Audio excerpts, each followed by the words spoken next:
The hum of the airplane engines filled the cabin as the Boeing soared high above the clouds.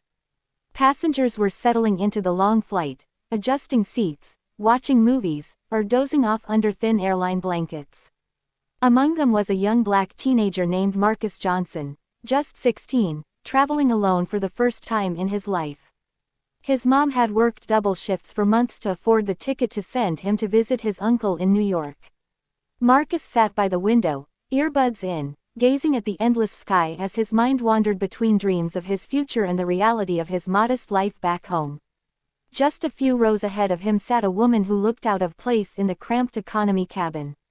She was elegant, with an aura that seemed to draw attention without effort. Her designer maternity dress, perfectly styled hair, and sparkling jewelry contrasted sharply with the dullness of the flight.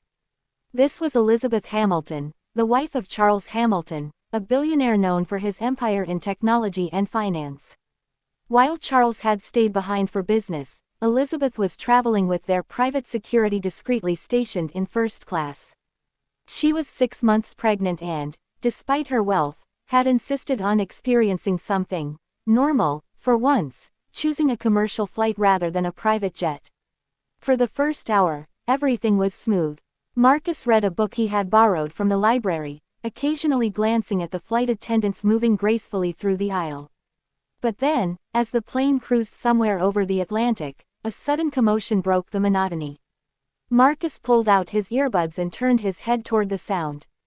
Elizabeth Hamilton was clutching her stomach, her face twisted in pain. A sharp gasp escaped her lips, and passengers around her froze, unsure of what was happening. "Somebody help," she cried out, her voice trembling. The color drained from her cheeks as she gripped the armrest with desperation. The cabin erupted into chaos. Flight attendants rushed to her side, one speaking frantically into the intercom, "If there is a doctor on board, please make yourself known immediately." Passengers whispered in panic, some standing, others shrinking into their seats. A man in a suit muttered, "She's pregnant, something's wrong with the baby." Marcus felt his chest tighten. His mom was a nurse back home, and though he wasn't a doctor, he had grown up around her medical textbooks, stories, and emergency demonstrations she often practiced on him. He remembered everything she had taught him, what to do if someone was choking, fainting, or experiencing complications. And right now, the instincts his mother had instilled in him screamed that Elizabeth needed urgent help. Without hesitation, Marcus stood.